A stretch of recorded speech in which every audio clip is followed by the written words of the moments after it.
Eh bien, pas mettre trop de prison.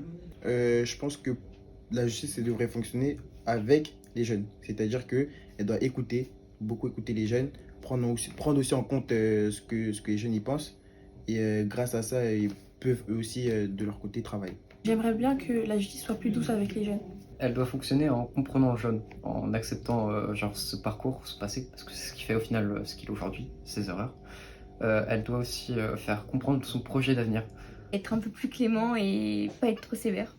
Faut pas non plus qu'elle soit aussi stricte qu'un adulte, mais qu'elle soit quand même sévère, qu'elle pose quand même les bases. Elle devrait être très, très calme. Et moins sévère.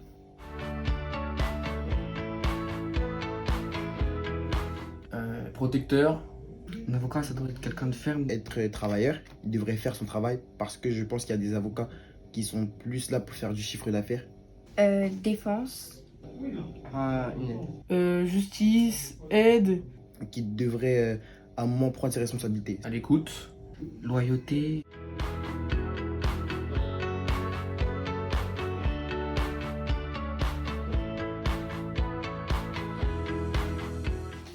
C'est principalement de défendre les clients et aussi de faire en sorte qu'ils aient une meilleure vie et qu'ils ne récidivent pas. Un avocat, c'est quelqu'un qui doit être à l'écoute, parce que s'il n'est pas à l'écoute et qu'il ne comprend pas la situation du jeune, comment est-ce qu'il peut l'aider réellement dans sa problématique, qu'il soit en faute ou pas en faute. Il doit être dans l'accompagnement. Dans les explications, parce que c'est pas forcément facile pour un jeune de comprendre la justice, qui est assez compliqué.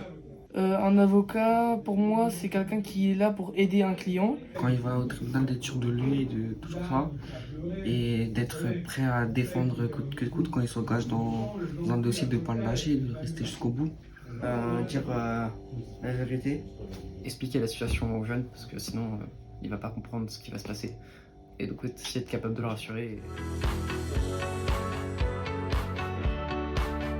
Ce qui pourrait les aider à comprendre, c'est de leur expliquer, de leur faire des mises en scène, de leur dire ce qui se passe derrière, qui veut dire les conséquences qu'il y a derrière. Des interventions, des choses comme ça avec des avocats qui viennent, ou aussi que ça soit les procès fictifs qui servent aussi. Il faut, d'après moi, je pense, créer une relation de confiance entre les avocats, la justice et les jeunes parce que c'est pas toujours évident. Des espèces de vidéos sur des réseaux sociaux comme TikTok ou Instagram, ou des photos, ou même des affiches, même passer dans les écoles, dans les lycées. Oui, des interventions dans les écoles. Mais aussi de faire des comptes ou d'aller dans la rue, que ce soit aussi dans les clubs de théâtre, par exemple, dans les clubs de tout ça, de faire des procès, de simuler des procès fictifs, des choses comme ça pour solliciter un peu tout le monde. Des petites formations comme ça qu'on pourrait leur proposer à partir de 13, 14, 15 ans, pour qu'ils comprennent un peu comment se déroule la justice, à quoi elle peut correspondre. Des sites ou des comptes, faire plusieurs comptes ou un compte qui est suivi par plusieurs personnes pour faire parler, parce que la jeunesse de maintenant c'est sur internet. Parfois, on a l'impression, moi-même aussi en tant que jeune, on a l'impression de ne pas être écouté.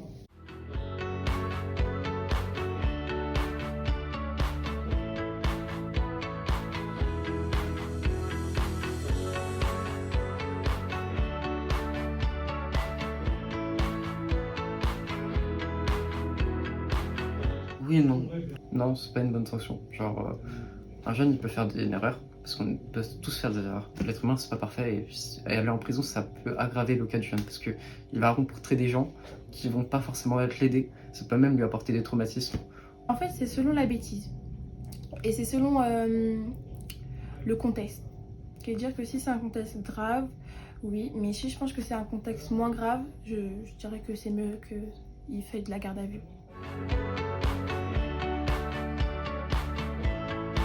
Si vous voulez, la sanction doit aller avec ce que vous faites, sinon elle n'a pas d'intérêt. Pour moi, si vous faites de la dégradation, vous devez nettoyer avec les entreprises qui nettoient les rues, etc. Sinon, ça n'aura pas d'impact et qu'on ne comprendra pas, tout simplement. Par exemple, pour les jeunes qui volent en disant qu'ils se croient supérieurs, tout ça, parce que j'en connais des gens comme ça, l'armée ça leur fait du bien ou des choses comme ça. Une bonne sanction c'est faire quelque chose que le jeune il peut comprendre pourquoi, genre être capable de lui-même évoluer, de comprendre ce qu'il a fait de mal, pourquoi est-ce que c'est mal, et donc du coup d'avancer. Les travaux d'intérêt généraux. Les travaux d'intérêt généraux, mais pour des œuvres caritatives. Il faut une bonne explication aussi. Faut pas donner la punition, la sanction et rien donner derrière. La morale. C'est-à-dire un jeune qui se croit trop fort, tu vas lui montrer quelqu'un. Par exemple, un jeune qui se croit qu'il est un criminel, tu vas lui montrer un vrai criminel qui n'est plus dans ça et faire attention que ce soit pas dangereux pour lui, de lui montrer que c'est pas lui le plus fort déjà.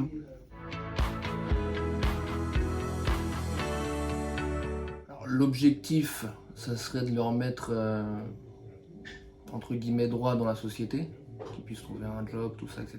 Et puis de le suivre, que ce soit pas forcément psychologiquement, mais le suivre sur les différentes choses de la vie, les papiers, là où il a des difficultés tout simplement, le suivre et l'aider dans ces démarches-là.